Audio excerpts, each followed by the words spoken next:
Jaden, you guys got in the backfield a lot against South Carolina. What did you like about the way you guys as a whole kind of attacked and put them behind the chains a bunch? Oh yeah, I think it was just great to see how the guys rallied back after that first series. We made the adjustments on the sideline, and just the leader stepped up, came, and we met as a defense after that first series, and we just talked about what was going to change and how we were going to attack this next series. So just seeing the guys overcome that adversity, it was very uplifting and very motivating for these upcoming games for sure. I don't want you to give anything away, but in terms of adjusting and making those changes, what did you feel like was different about the way you guys played after that first series? Yeah, I think first game was just first series was just getting warmed up. A lot of the things were self-inflicted wounds and stuff like that. So just watching the tape back on the iPads and just being able to correct those and going into the next series, being able to see things faster, kind of get a feel of how they play, how they move. So that first drive was always kind of trying to fill out the other opponent. So after we made the adjustments, we were ready to go after that. So. Jaden, how do you guys come out of this first game? Disappointed by the outcome, encouraged by the effort? What's sort of the mindset right now? The guys are still motivated. We had a player meeting, and the leadership they spoke up and just what we need as a team, what we need to need to play both sides of the ball, special teams as well, and just to invest even more. So whatever we did last week, we just need to kick it up another notch, another degree. So the guys are they're bought in. We're ready for practice today. We're ready to go and attack it just like how we do every other day. So that was kind of the message that we just told to all the other guys. Just whatever you did last week, try to find something a little better that you can get better at. Something a little bit you can invest a little bit more in. Not that you necessarily need extra motivation, but is there any this week with Vanderbilt coming to town? Considering how last year started. Yeah, for sure. Just the first game of the year, first game in Lane Stadium. Every time we step into that stadium is motivation. You don't really need motivation whenever you're playing in front of all those fans. So just the guys, we never lost motivation. So we're ready to go. We're ready to, like I said, we're ready to practice today. We're ready to continue to get better throughout the week, and we're ready to show what we can do on Saturday. For last year's opener against Vandy, it was a little bit of a guessing game of exactly what kind of offense they were going to put on the field. In your early prep so far, is there a better handle of maybe what you'll be facing the other side? They put some stuff on film, obviously. Yeah, it's a better idea. What they've shown in the past. Obviously, they can run whatever they want, like the same how we can run whatever we want. But just having a feel of the quarterback, he's a great player. He's a great dynamic athlete. You got to be able to account for him in the run and the pass. So just being able to have an idea and have a game plan going into the week, it helps us as we build our practice prep. Yeah. Experience what it was like trying to take down Pavia last year. How difficult is it to bring down someone who doesn't seem like that big but is built like a running back?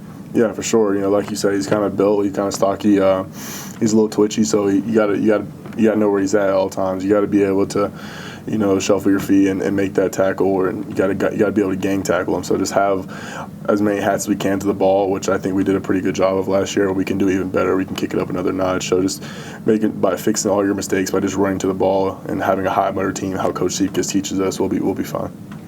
You and Emmett got to combine for a sack of Sellers. How would you assess how Emmett played, especially, he got some snaps against Minnesota in the bowl game, but it seemed like with extra playing time, he seemed like he came out really well. Yeah, for sure. Big-time games, big-time player stepped up, and he definitely stepped up for us. He definitely made a couple big plays for us, and we're going to count on him, throughout the season and later on in the season. So just seeing guys like that grow and make those big plays, it's super uplifting, and, we could definitely something you can feed off of, energy-wise, and just seeing the guys excited for him, seeing him excited on the sideline, it was a great feeling just to see the younger guys make plays like that in big-time games. Dave, what stands out to you about Vanderbilt's tight end when you watch him on film? Yeah, he's kind of all over the field. He's a receiving threat. He can kind of do it all. So just like Pavia, you got to be able to know where he's at the field all times. You got to know how they use him, certain formations and certain points of the game. So he's got to be keyed in. Got to watch a bunch of film. Got to prep this practice as we're playing whoever it is, and just go out and execute our job. You mentioned that the leadership meeting you guys held. What kind of feeling did you have leaving that meeting? It seemed like you guys are in the right headspace heading into this week. For sure, yeah. The guys, we just assured the guys that don't lose hope, that we are in the right headspace, that we can go out and, perform how we know we can play. And that was really just the message, just to not lose our cool and just stay composed in this time, and even whenever it's difficult, and just go out there and put on a show for the next week. Kind of got to flush the last week and move on to the next one. And that leadership thing you're talking about, is that a normal meeting you do every week, or is that something you felt necessary to do after that last game? Definitely felt necessary, just seeing where we was at the game and how close we were. It's just so we're just right there, and just to have the leadership, come together and talk to the whole team as a whole. I think the guys got the point and what we need to do and what we need to cut out from last week and what we need to continue to grow and improve in. How many guys are in that group? Really just about 10, 15 guys, and then the whole team. So just player-led, just in the team meeting room, just talking about whatever we need to talk about, what we need to get the point across. So at the end of the day, it's the players' plan. The coaches can coach us and lead us all the way up to the game, but at the end of the day, the players are the ones that are out there on the field. So. Anybody of that 15 step up and do most of the talking? It's tough to get 15 guys. Yeah, for sure. Guys like KG, guys like KG, AG, KD, all those type of guys. Just being able, John Love, all those guys that have a big influence on the team, that are just that communicate well and kind of get the team moving in the same direction, all aimed at the same goal. So that was really just our main goal, just to get everyone realigned and refocused and reengaged. You guys good? Anything on Zoom for Jaden? Full bits of questions for Jaden Keller on Zoom. Okay, we'll go to Ryan, please.